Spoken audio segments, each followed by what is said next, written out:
Monday Night Raw debuted a new theme song, but did it debut a good show for the first time in about 6 years? Well, I'm back to folk wrestling. And the answer for that is no. We kick off the show. Team Cody, Drew McIntyre, The Judgment Day, and Adam Pearce. Honestly, I can't explain how much I'm sick of this, man. I just cannot be arsed with this. I don't want to talk about it. I don't want to discuss it. I seriously just cannot be fucking asked in the slightest. It's embarrassing. Honestly, it's cringy, it's boring, it's so vanilla, it's pish. And for all those guys, you're WWE. Fucking Raw's worse than anything AEW is producing at the minute, man. Right? And I hate both of the companies. So, see for 1 second, I couldn't give a fuck where Will Ospreay goes. You know what? We're a news channel about wrestling, so I'll cover it. So how about you go fuck yourself? How about that? But basically, right, what the gist of this is Adam Pearce tells them to make their decision tonight. I wonder who's going to be the 5th member. Well, if you've already checked our channel today, you'll know. Anyway, first match, Nia Jax against Raquel Rodriguez. Nia Jax wins. Just a man-looking woman and a fat woman going to war, going to battle here, and it's just, what is going on today, tonight, oh wow, we then have a Shia Lee vignette. She'll be taking on Becky Lynch tonight. Then we have like 2 different backstage segments, one with Team Judgment Day, one with Team Cody. Cody Rhodes like, I've got an old friend that could come through for them. Right, no, I don't get about this. It's like, he's been spouting this pish for weeks. How about he changes it? But he's been spouting this old friend thing for weeks now, and I don't get it, right? Because how can you be talking about it for weeks? Oh, I've got an old friend. Fucking just announce it then. Of an old friend can come through. And then Drew McIntyre and Damian Priest are kind of button heads. I was like, oh, what's going on here? Too big, sexy men. Because my name is Triple H, and I don't like the big sexies. I like the wee sexies. Oh, it's all about the game. Right, Becky Lynch taking on Shia Lee. Liv Valkyrie's watching this match in the front row. Looking alright tonight. Normally Liv Valkyrie leaves a lot to be desired sometimes, but she's looking alright. Maybe because she's on Raw. They're like, right, you're not on the Jobber NXT show, Lyra. You have to look presentable. Even though we've got Zoe Starks and Shayna Baszler on this show, and they look like they've had a big oil barrel with a radioactive waste poured on top of their face. But anyway, nonetheless, Becky Lynch wins. After the match, so Damage Control appear, and I'm sorry, this was horrendous. Damage Control appear, they sit at the barricade, then Team Bianca come down and attack them. They can't even throw them over the top roads. Over the top of the barricade. It was honestly awful. This, like, the punching, the waiting for the next move to happen. The women just can't fucking work, right? They're nowhere near the level of the men. They could only wish to be near the level, and the men fucking suck too. So yeah, that sums it up. Ludwig Kaiser tells Giovanni Vinci to stay in the back. But he doesn't do that. He comes out anyway during the match with Gargano here, between Gargano and Kaiser. Johnny Gargano wins. I mean, look, it's just jobbers left, right and centre. Rhea Ripley points out that she's not happy with Zoe Stark and Shayna Baszler sitting inside the Judgment Day's clubhouse. The clubhouse. They fucking wish it was a clubhouse. What are they? Poundland Sam Crow? Aces and eights? They wish they were. They wish they were. 4th match. Natalya, Tegan Nox against Katana Chance, Kate Carter, Candice LeRae, Indy Hartwell, Ivy Nile, Maxine Dupree. Maxine Dupree reminds me of like a Tori Wilson, Stacey Keibler.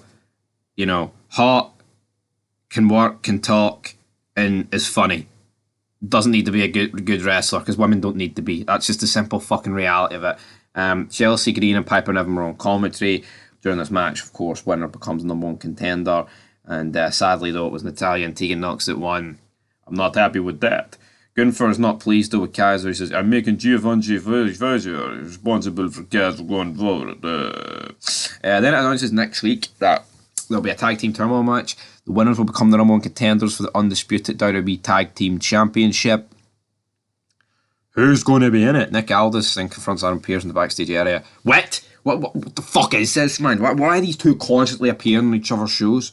Seriously? And Seth Rollins gives Jey Uso a pep talk. Go beat McIntyre and get that advantage. Miz and Gunther are in the ring. He's like, I bully you, Miz. And he starts like slapping the Miz. The Miz like bends over the ropes. And I was half expecting Gunther, man, to pull down the Miz's fucking suit trousers and start pumping him, honestly. Because it wouldn't surprise me on Raw anymore.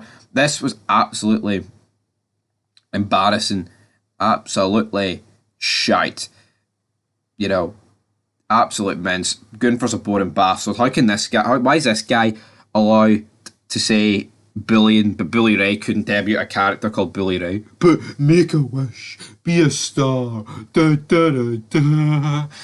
Pish. Miz gets the upper hand, boots him in the balls, and then, yeah, hits him with a Skull Crusher finale to close the segment. But of course, the Miz has got no chance there. We have Nakamura against Chad Gable. Nakamura wins. Ivar then challenges Bronson Reed to a match. Drew McIntyre tells the Judgment Day he doesn't need their help. And he doesn't need their help because it was a decent enough match, this. Cody Rhodes' his team lose the advantage because Drew McIntyre beats Jey Uso. He goes to put him for the announce table, but Jey Uso counters it.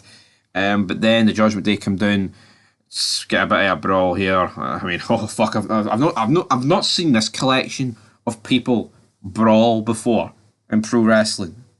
You know, I've never seen it. Then Cody Rhodes grabs the mic.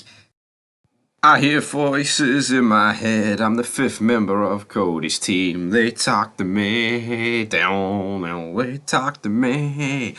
Randy Orton was officially announced as the fifth member of Cody Rhodes' team. For War Games, we kind of knew this. It was predictable. Cody Rhodes saying, well, the crowd are right.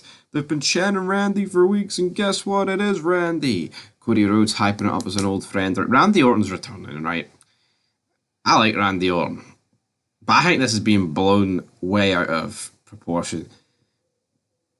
There's people out there that are seriously saying that they would rather see Randy Orton than CM Punk return.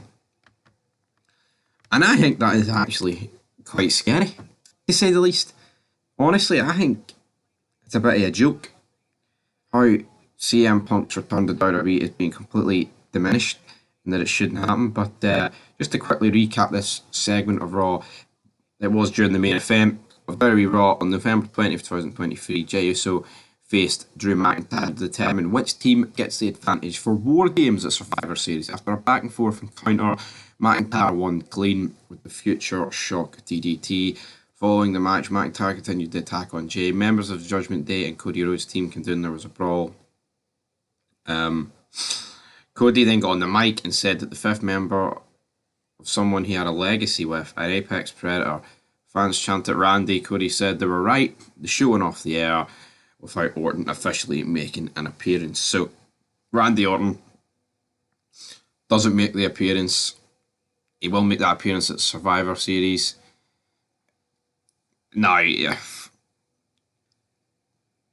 I think it would have just been better if they left the reveal who it was going to be till Survivor Series. But I think the reason they haven't done that is because they want CM Punk to return. It's in Chicago, and I think if you were going into that main event of War Games with the possibility of CM Punk returning, and all we heard was Randy Orton's music, I think Chicago would have absolutely turned on the product. Sorry, but that's where we're going to leave this vid, guys. Randy Orton returned to WWE. It's official. What do you guys think yet? Leave it down below. And just like that, troops, Randy Orton is confirmed as the fifth man in Team Cody. He will be in War Games. It will be Randy Orton's first match in War Games, just like it will be many other people's first match in War Games. But what I would say is, it's dead, honestly. I'm glad that, like I just said earlier, I'm kind of glad that they've announced it's Orton this early, like rather than waiting the Survivor Series with the potential hype that it could be Punk. I think that just would go tits up for them, to be perfectly honest. But before we go, let's look at the betting odds for Survivor Series. So Santos Escobar is favourite, Team Cody is favourite, Damage Control is favourite, Gunther is favourite, Rhea Ripley is favourite. So, I mean, you look at this card. Team Cody against the Judgment Day. Escobar against Carlito. Damage Control against Team Bianca. Gunther against The Miz. And Rhea Ripley against Zoe Starks. That has to be the weakest fucking Survivor Series card I've ever seen in my puff. The Bloodline are doing nothing. LA Knight and Co. aren't even getting any matches.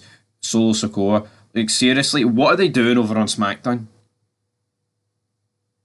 Like, see on SmackDown, why can't there be like a fatal 4-way match to determine like the number one contender for Roman Reigns' championship? I don't know. It's fucking horrendous. Till next time, guys. I hate this show. Randy Orton's back. We didn't even get to see him. What is this? TNA 2006 with the Stinger? It's Sting! 0 out of 10.